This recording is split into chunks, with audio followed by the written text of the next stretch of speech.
NSC TV. Tudo que move a gente. NSC Notícias. Oferecimento Queres, empréstimo pessoal. Saque e concorra até 100 mil em prêmios. E Unimed Santa Catarina. Cuidar de você. Esse é o plano.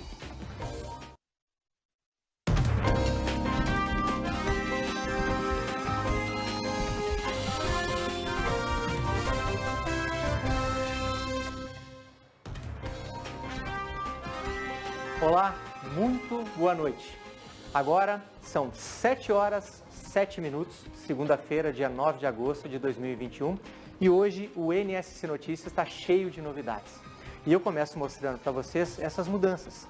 Desde a nossa nova bancada, mais moderna, até o nosso novo espaço. Agora, um cenário maior, com ainda mais conforto, para trazer a qualidade que todos vocês que estão em casa merecem.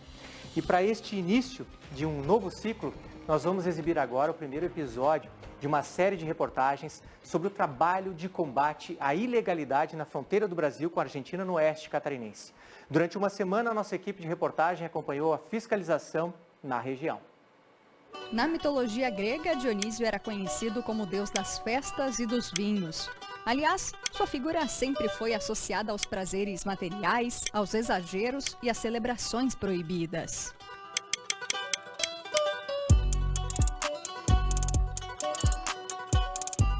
Uma cidade catarinense com o mesmo nome do deus é o caminho escolhido para trazer vinhos que regam festas em todo o país.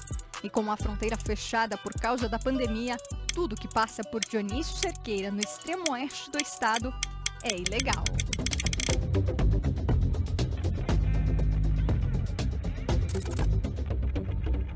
Diariamente, milhares de produtos são apreendidos na cidade.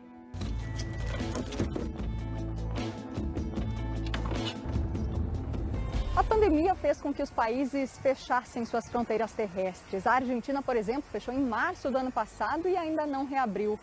Por isso, nesse ponto, entre Dionísio Cerqueira, em Santa Catarina, e Bernardo de Irigoyen, na Argentina, o fluxo de pessoas já não acontece mais. Pelo menos através daqui, da aduana de turismo. É que, ao contrário do que se imaginava, o fechamento não foi empecilho para muita gente. E os crimes dispararam ao longo de toda a extensão da fronteira. Principalmente o descaminho de vinho. Antes, o pessoal que aprecia o vinho, pegavam ali 3, 4 amigos, vinham de carro até Dionísio, aqui entravam na Argentina legalmente, compravam o vinho na cota e retornavam para a sua origem, né? Com o fechamento da fronteira, verdadeiras quadrilhas se especializaram aqui nesse descaminho de vinho, né? Hoje nós temos batedores, temos olheiros que monitoram a atividade de todos os órgãos policiais aqui, organizações, facções criminosas que controlam o contrabando e o descaminho aqui na fronteira. Muitos comerciantes argentinos que vendiam no varejo para viajantes agora negociam com contrabandistas no atacado. Esse aqui é um vinho de maior valor agregado, né? $40 a garrafa. Na Argentina. No Brasil ela já deve superar aí o que quase uns R$600, R$800 mais ou menos. Apesar do trabalho assíduo das autoridades na região, a legislação facilita a impunidade. Para que haja um processo crime ou uma prisão em flagrante, seja evidenciada a destinação comercial dessa mercadoria, ou a reincidência, ou que os tributos suprimidos pela importação, internalização dessa mercadoria superem R$20 mil. Mas alcançar esse valor não é algo que acontece com frequência. A ocorrência está sendo filmada por câmera policial, tá? A gente está acompanhando uma operação da Polícia Militar desde a madrugada, com todas as medidas de segurança. Estávamos distantes no momento da abordagem, também estamos usando o colete e essa foi a primeira apreensão do dia. Temos então vinhos, caixas de vinho no porta-malas, mas aqui também, ó, no banco traseiro. A gente está acostumado a fazer esse tipo de apreensão, eles fazem pequenas cargas ali e vão levando de pouco em pouco para algum depósito um pouco mais para frente. É o chamado transporte formiguinha. Começa assim, pessoas são contratadas para atravessarem a fronteira e encherem carros com caixas de vinho, como a gente flagrou aqui. Tá saindo com o Corsa, Chega o Corsa. Pode o Corsa e o Gol, Corsa e o Gol. Esses carros, quando não são apreendidos, como aconteceu com este que flagramos, pouco a pouco levam as cargas para depósitos em cidades como Francisco Beltrão, no Paraná, e outros municípios da região. Ganhar 100 quilos para viajar não era nada dele. E a segunda vez que ele faz? Porque se eu não arrumo o serviço durante a semana, que me tinha acontecido, R$100 que eu recebi, para dar para comprar um patrão de fralda para mais velha, dá um mês. Quando os laranjas entregam a quantidade pedida, os vinhos são enviados via postal ou por transportadora para todo o Brasil. A Receita Federal em Dionísio Cerqueira fiscaliza 42 municípios entre o Paraná e Santa Catarina. Eles foram responsáveis por 24% das apreensões de todo o país. O descaminho com um tipo penal assim, um pouco mais brando, isso não faz dele um crime menor, porque quando a quadrilha criminosa ela atua, o criminoso ele não vai praticar só um crime, não só faço descaminho, isso não existe. Ele vai praticar todos os crimes, ele é um criminoso por excelência.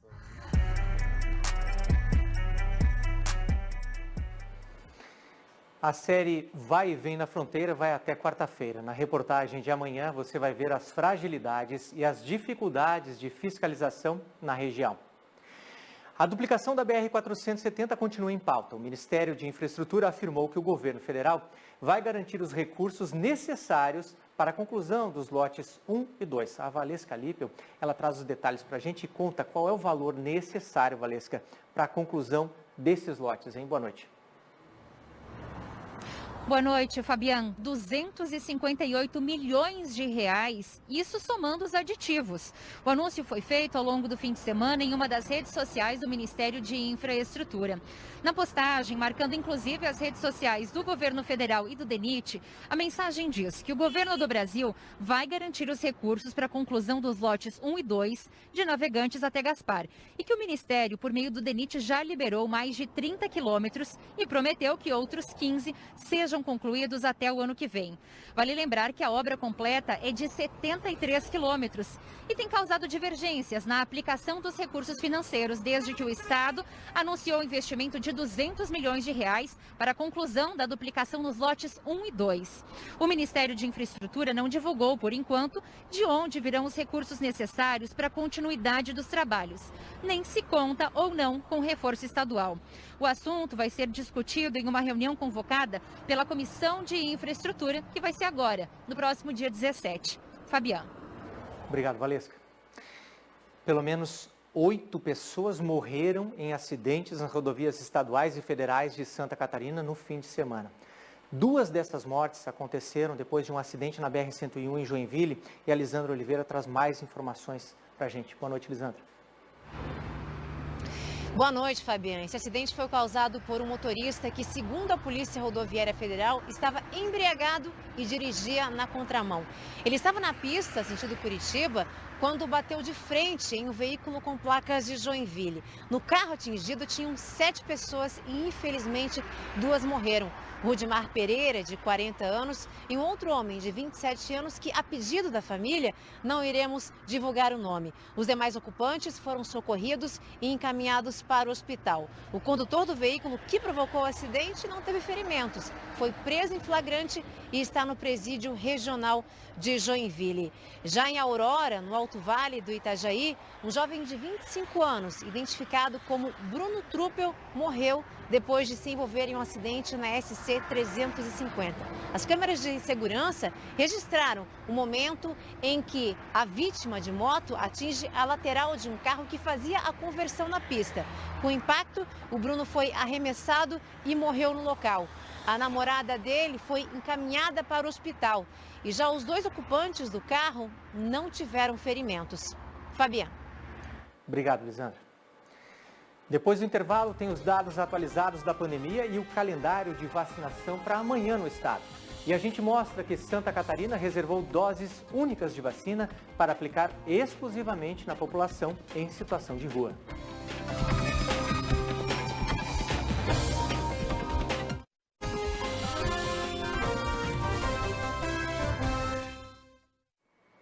Estamos de volta e agora vamos atualizar os números da pandemia em Santa Catarina aqui na nossa tela. Nas últimas 24 horas, nós tivemos 26 mortes registradas em Santa Catarina. Desde o início da pandemia, nós temos agora 18.204 óbitos registrados no estado. O mapa de risco ele foi atualizado no sábado. Nós temos 4 regiões em nível gravíssimo, 7 em grave e 5 agora estão em amarelo, no alto. Moderado ainda não temos nenhum por enquanto. Na evolução dos casos ativos, bom, hoje você sabe, né? Eu sempre falo aqui, mas é bom reforçar. Na segunda-feira, por causa dos registros aí do final de semana, sempre tem uma queda, né? Amanhã é que dá uma atualizada, mas pelo menos a gente caiu aqui bem, caímos para 11.008 casos ativos neste momento no estado. Nas últimas 24 horas, dos confirmados foram 747, das pessoas recuperadas da doença, 1.359. Segue Joinville, Chapecó agora em segundo lugar e Itajaí no número de casos ativos. Bom, e amanhã, pessoal? Amanhã Florianópolis fará um vacinaço, tá? É um mutirão de vacinação para as pessoas acima dos 30 anos. André, boa noite. Como é que vai funcionar esse vacinaço, hein? Oi, Fabiana, boa noite para você, muito boa noite a todos. Olha só, o grande diferencial desse mutirão é que em 3 pontos os horários de atendimento vão ser bastante estendidos. Num deles vai funcionar por 24 horas no norte da ilha e em outros 2 pontos vão ser 12 horas. Um vai ser no sul da ilha e outro na SC 401. Os demais pontos de drive-thru e também de pedestres funcionam normalmente.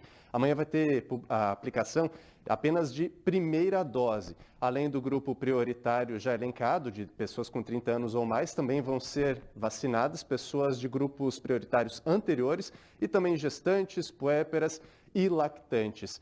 Segunda dose só volta a ser aplicada aqui na capital na quarta-feira. E agora a gente acompanha também aí na arte os pontos de vacinação e também os horários aqui na capital. O ponto de drive-thru, os pontos, vão ser no Centro de Eventos da UFSC, Centro de Eventos Luiz Henrique da Silveira, Antigo Aeroporto e a Beira-Mar Continental. E os pontos fixos vão ser o Estádio Orlando Scarpelli, o Centro de Eventos da UFSC e a SEAD no centro, que além das pessoas de 30 anos ou mais, também vacina gestantes, lactantes e puérperas. Os pontos que atendem pelo período de 12 horas são Floripa Shopping e o Antigo Aeroporto. O ponto 24 horas será no Centro de Eventos Luiz Henrique da Silveira. Segundo a Prefeitura, 80,67% da população acima de 18 anos aqui na capital já tomou a primeira dose ou a vacina de dose única e 40,23% da população adulta já tomou a segunda dose ou também a vacina de dose única. E agora a gente acompanha também como fica a vacinação em outras cidades aqui de Santa Catarina. Joinville vacina com a primeira dose pessoas acima de 30 anos e trabalhadores da indústria a partir de 20 anos. A segunda dose é para quem já estava agendado. Blumenau imuniza com a primeira dose pessoas acima de 29 anos. A segunda dose é para quem já estava agendado. Itajaí imuniza com a primeira dose pessoas acima de 34 anos e trabalhadores da indústria acima dos 32 anos. A segunda dose é para quem está no prazo. Criciúma imuniza com a primeira dose as pessoas acima de 26 anos, trabalhadores da indústria acima dos 25 anos e demais grupos prioritários. A segunda dose é para quem está no prazo. Chapecó imuniza com a primeira dose pessoas a partir de 26 anos, trabalhadores da indústria e construção civil a partir de 23 anos, além de lactantes, gestantes e puérperas. A segunda dose é para quem está no prazo. E Lages imuniza com a primeira dose as pessoas acima de 27 anos, trabalhadores da indústria acima dos 18 anos e os demais grupos já elencados, assim como gestantes, lactantes e puérperas. A segunda dose é para quem está no prazo. Mais informações sobre a vacinação no estado você encontra no G1 Santa Catarina. E ainda falando em vacina, a população do estado em situação de rua deve receber dose única do imunizante contra a Covid. Como nem sempre é fácil localizar essas pessoas, essa é uma forma de garantir a imunização completa desse público. É na enfermaria da Passarela da Cidadania que o Altair vai conferir se já pode receber a dose de reforço. A expectativa está grande para tomar essa segunda, encerrar esse ciclo e estar protegido, né? A preocupação contrasta com a ausência de um grupo que tem prioridade para receber a vacina. No fim de maio, 5.300 doses foram encaminhadas aos municípios para as pessoas em situação de rua. Só que, segundo a Diretoria de Vigilância Epidemiológica do Estado, só 1.360 delas foram imunizadas. Santa Catarina reservou um lote com 3.300 imunizantes da Janssen, recebido na última sexta-feira, para aplicação exclusiva na população em situação de rua. Como a vacina é feita em dose única, vai servir para acelerar e também para facilitar a estratégia de vacinação nesse grupo, que é prioritário. Em junho, a Defensoria Pública já tinha recomendado às secretarias de saúde o uso da Janssen para esse público. A preocupação ela existia quanto à dificuldade de acompanhar as duas doses da população em situação de rua. Mesmo assim, os números continuaram preocupando. E por isso que nós estamos juntos aos municípios pedindo que haja esse reforço e essa organização conjunta das secretarias, para que então se articulem e que realizem esse movimento para a vacinação o quanto antes dessa população, que já deveria ter tido seu direito garantido há alguns meses, mas que ainda sequer a metade da população em situação de rua a gente tem vacinada no estado. A cada nova remessa, a DIV tem reforçado a necessidade de que a vacinação das pessoas dos grupos prioritários, que por acaso não tenham recebido a vacina, deve ser priorizada a qualquer momento. Esse quantitativo de doses encaminhado pelo Ministério da Saúde se trata de uma sobra, de uma quantidade de doses que estava guardada, armazenada, que iria ser direcionada para um estudo científico que acabou não sendo realizado e antes que as doses elas ficassem perdidas por parte do Ministério da Saúde, ele encaminhou esse pequeno quantitativo para todos os estados. As doses da Janssen só vão ser distribuídas depois de um levantamento dos municípios sobre quantas pessoas do grupo ainda não foram vacinadas. No caso de Florianópolis, das 500 pessoas em situação de rua, 395 já receberam a primeira dose e só 21 a segunda. Amanhã nós vamos continuar com a busca ativa para completar e atingir todo o grupo que é prioritário. Tá na hora da gente saber os detalhes da previsão do tempo com o Leandro Puchalski. Leandro, hoje a gente teve um calor de verão, principalmente na região sul, 30 graus, né? E amanhã acontece no norte do estado, Fabiano. O decorrer dessa terça-feira tem as temperaturas subindo só em parte do estado. A previsão é que o norte, então, apresente as maiores temperaturas, mas tem um certo aquecimento entre o Planalto Norte, Vale Itajaí e Litoral. Observe que nas outras áreas a temperatura já começa a diminuir um pouco, principalmente no sul, que passa para 23 graus e não passa muito disso. Muita nebulosidade e aberturas de sol, mas chance de chuva só no final do dia e apenas no sul do estado, Fabiano. Chuva, quando chega e frio? Olha, na sequência da semana isso vai acontecer. A quarta-feira começa a ter já bastante nebulosidade, mas o oeste tem chance muito pequena de chuva, poucas aberturas de sol. A temperatura não sobe muito, 18, 20 graus. Nas demais áreas, essa aqui é a maior temperatura da tarde da quarta, tá? 13, 16 graus e não passa disso. Muitas nuvens, alguns períodos de melhoria e uma chuva fraca. No entanto, Fabiano, a chuva mesmo acontece quinta e sexta-feira e a gente tem que se preparar. Não tem previsão de uma queda muito grande de temperatura para o amanhecer, mas as tardes vão ser frias de quarta-feira em diante, o inverno vai retornar. Novo relatório climático mundial. O que diz esse relatório? Isso, o IPCC lançou nessa segunda-feira um novo relatório sobre mudanças climáticas e o aquecimento global. Uma das informações é que entre 2021 e 2040, em torno de 2030, daqui a 9 anos, a temperatura do planeta possa estar 1,5 graus acima da temperatura desde a época pré-industrial, o que vai acontecer a primeira vez na história do planeta. Mudanças climáticas são inevitáveis até 2050, ou seja, contas a gente vai pagar. No Brasil, destaque para essa informação. Norte, Nordeste e Centro-Oeste deve ter períodos cada vez mais quentes e secos. E aqui no sul do Brasil, o IPCC diz que deve aumentar o volume de chuva, ou seja, Fabiano, com possibilidades de frequência maior de enchentes por causa desse aquecimento. Isso aqui é uma conta que a gente já vai ter que pagar. Nossa, tá bom. Obrigado, viu, Leandro? Um abraço. Você vai ver a seguir. Depois da aquecida que o frio causou no turismo catarinense, a expectativa é de números recordes na rede hoteleira do estado.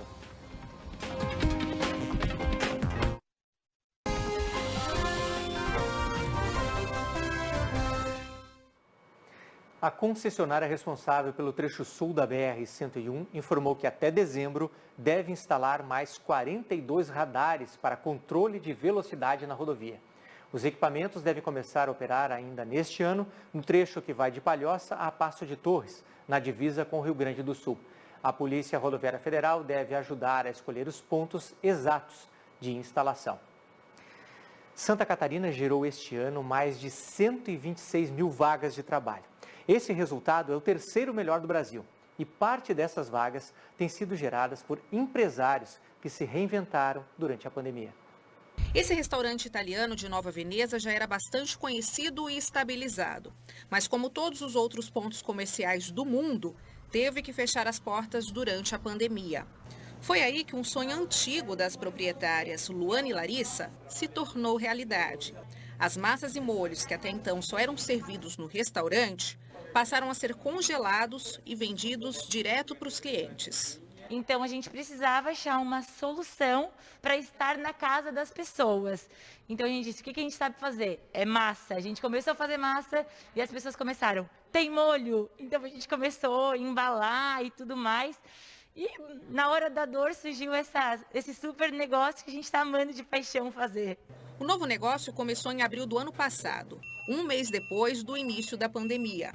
A princípio, os mesmos funcionários do restaurante foram reaproveitados, mas a ideia deu tão certo que 6 meses depois, mais gente foi contratada para compor a equipe. Então, naquela época nós tínhamos 12, não demitimos nenhum, isso era em maio. A partir de outubro, mais ou menos, ou setembro, nós já começamos a contratar, porque nós precisávamos de pessoas para entregar as nossas massas, nós precisávamos de pessoas para vender os nossos produtos, e a gente não estava dando conta de fazer tudo isso. Foi graças à empresa de massas e molhos que a gente conseguiu passar um ano de 2020 um pouco mais tranquilos. E uma outra empresa que precisou se reinventar durante a pandemia foi essa cervejaria de Forquilinha. A empresa já tinha a ideia de criar para 2022 um sistema de venda direta através de consultores.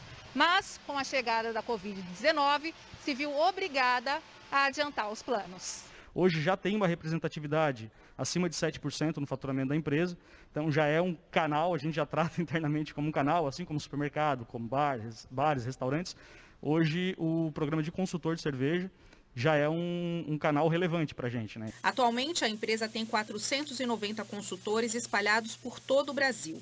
A maioria tem essa atividade como renda extra, mas 20 deles vivem somente da venda de cerveja.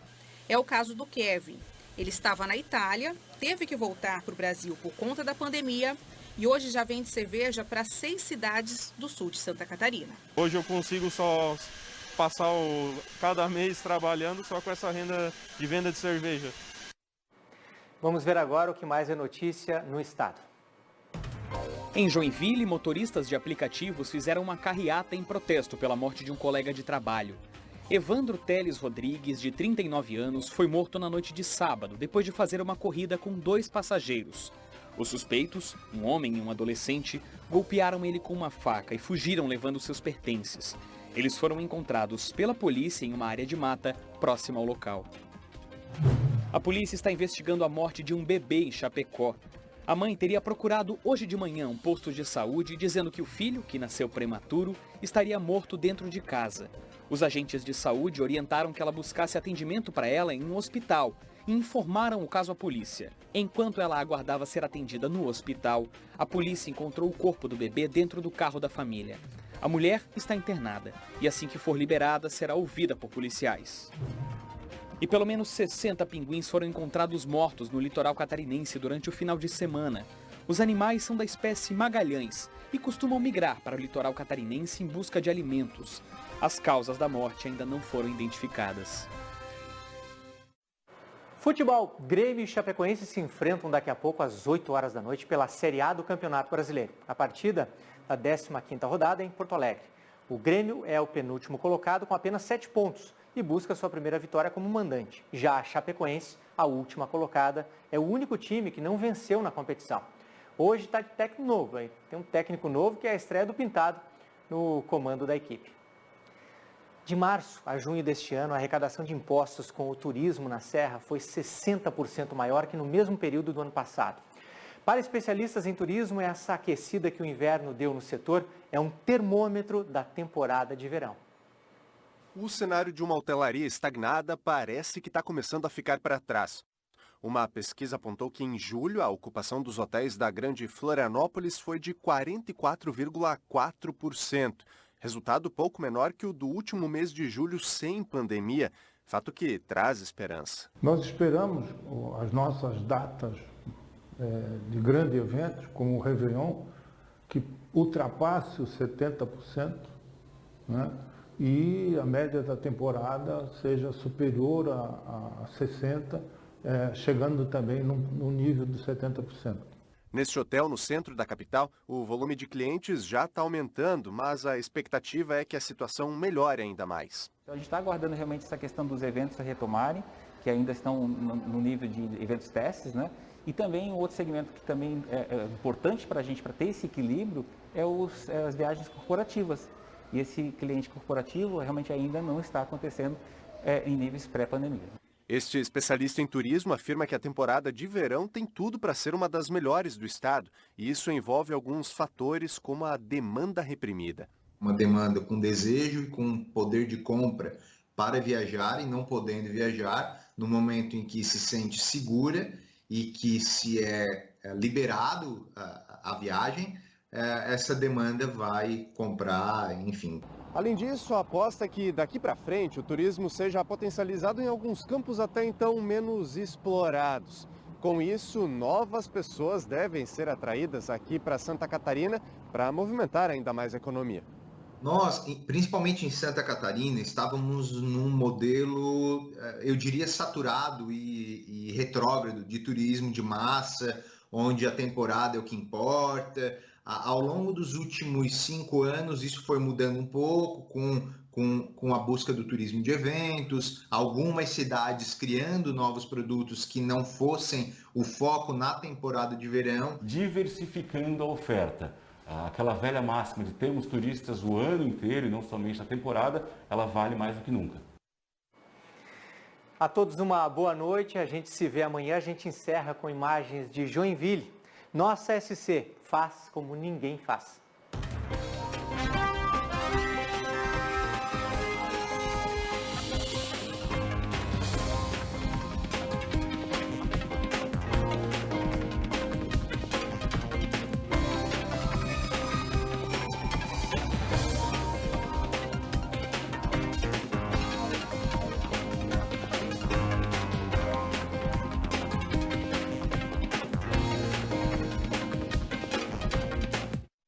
NSC Notícias. Oferecimento Queres, empréstimo pessoal.